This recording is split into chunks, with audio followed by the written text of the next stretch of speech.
तो ही मोही मोही तो ही अंतर कैसा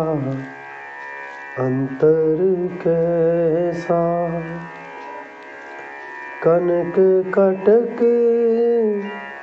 जल तरंग जैसा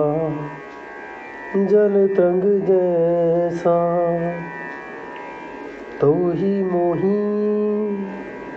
मोही तो ही अंतर कैसा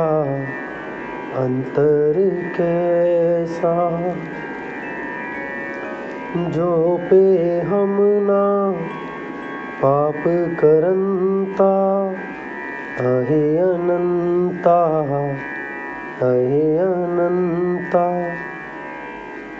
पतित पावन नाम कैसे हुनता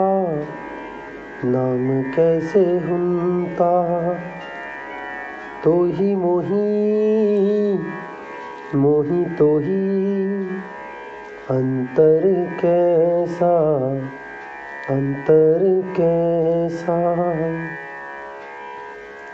तुम जो नायक कछु अंतर प्रभु ते जन जानी जय जनते स्वामी प्रभु ते जन जानी जय जनते स्वामी तो ही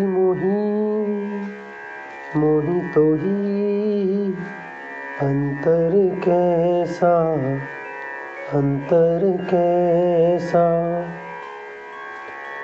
शरीर आराधे मोको विचार दे हो रविदास समदल समझावे को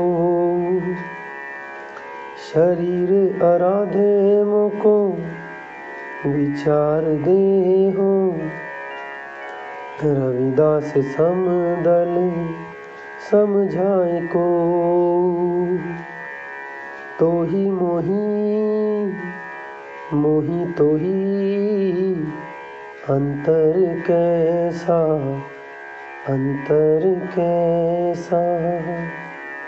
कनक कटक जल तरंग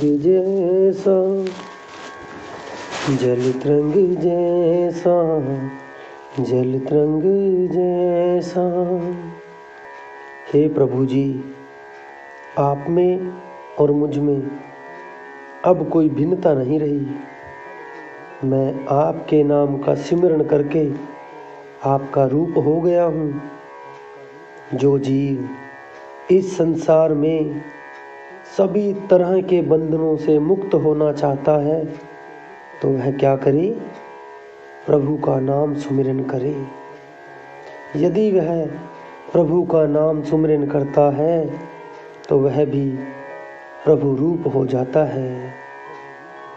जैसे सतगुरु नामदेव जी और कबीर साहब महाराज जी फरमाते हैं, नाम में नारायण भेद नहीं। और कबीर साहब क्या कहते हैं? राम कबीरा एक भय हैं, कोई ना सके पहचाने। रविदास जी महाराज क्या फरमा रहे हैं? हे प्रभु जी, तुझ में और मुझ में कोई भेद नहीं रहा। मैं आप जी के नाम का सुमिरन करके आपका ही रूप बन गया हूँ। अब अगर कोई अंतर है तो इतना ही है, जैसे सोने से अनेक प्रकार के आभूषण बन जाते हैं। देखने वाले कहते हैं कि यह सोने के आभूषण हैं, लेकिन वास्तव में तो वह सोना ही है। जब सोने के आभूषण बनाने के लिए सोने को कुठाली में डालकर पिघलाया जाता है, तब वह सोना बन जाता है और सोने के आगे आभूषण बना दिए जाते हैं। इसी तरह पानी और पानी से पैदा हुई तरंग में कोई अंतर नहीं। तरंग पानी से पैदा हुई है, पानी में से उठी और उसने वापिस पानी में ही समा जाना है। ऐसे ठीक इसी प्रकार है परमपिता परमात्मा, मैं आपसे ही पैदा हुआ हूँ और आप में ही मुझे समा जाना है। सब जीव आपके द्वारा पैदा हुए और एक दिन आप में ही सब समा जाएंगे। क्या कहते हैं गुरु नामदेव जी, जल ते तरंग तरंग ते जल, कहन सुनन को दूजा। कि भाई जैसे तरंग पानी से उठती है और पानी में ही समा जाती है, केवल देखने का फर्क है। देखने वाला कह देता है कि यह तरंग है, जल नहीं, परंतु है दोनों एक ही। ठीक इसी प्रकार जीव और परमात्मा में कोई भेद नहीं। आप आगे कहते हैं, जो पे हमना पाप करंता, कहे अनंता, पतित पावन नाम कैसे हुनता। कि हे अनंत स्वरूप प्रभु जी, यदि हम सांसारिक जीव पाप ना करते तो आप जी का नाम पापियों को मुक्त कराने वाला कैसे होता।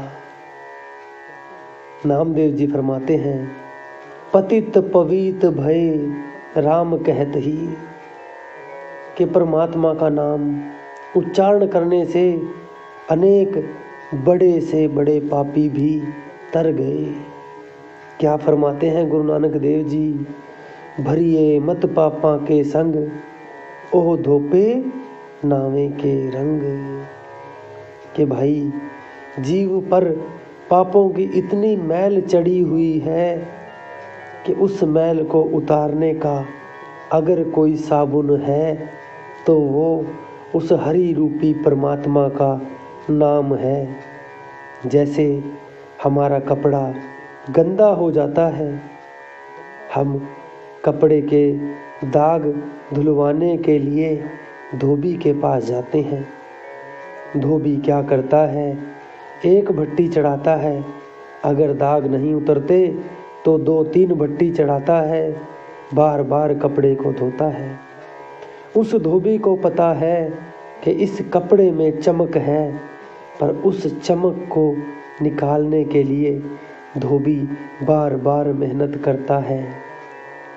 ठीक इसी प्रकार संत सतगुरु उस धोबी की तरह इस संसार में आते हैं और आकर हमें सत्संग के द्वारा, नाम सिमरन के द्वारा हमारे पापों को धोते हैं और हमें उस परम पिता परमात्मा में मिलाने के लिए नाम का भेद दे देते हैं, जिसके ज़रिए हम भी एक दिन उस परम पिता परमात्मा के चरणों में, सचखंड में पहुंच जाते हैं।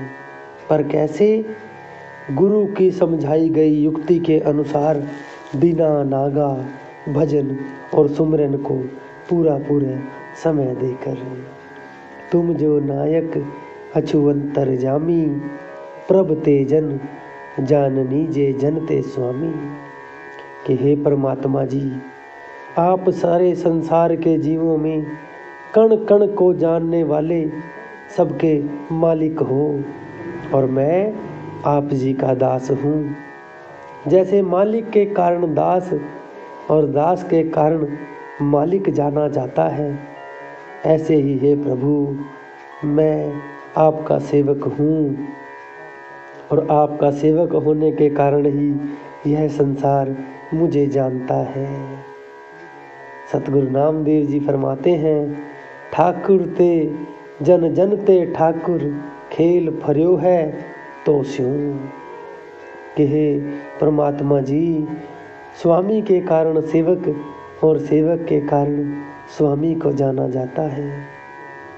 मेरा आप जी के बराबर का खेल पड़ गया है, इसलिए मैं भी आपका स्वरूप बन गया हूँ।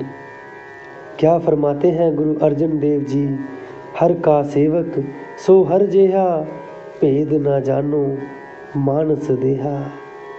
कि हे प्यारो, हरि का सेवक उस हरि परमात्मा की भक्ति करके उसी का रूप बन गया है कि अब मुझ में और प्रभु में कोई फर्क ही नहीं रहा। हरि का सिमरन करने वाला हरि का रूप हो गया। उसका यह शरीर अब कोई भेद नहीं है। प्रभु और उसका शरीर यह सब एक हो गए।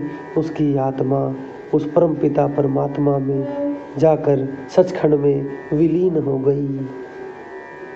शरीर आराध्य मोको विचार देहो, रविदास समदल समझावे को।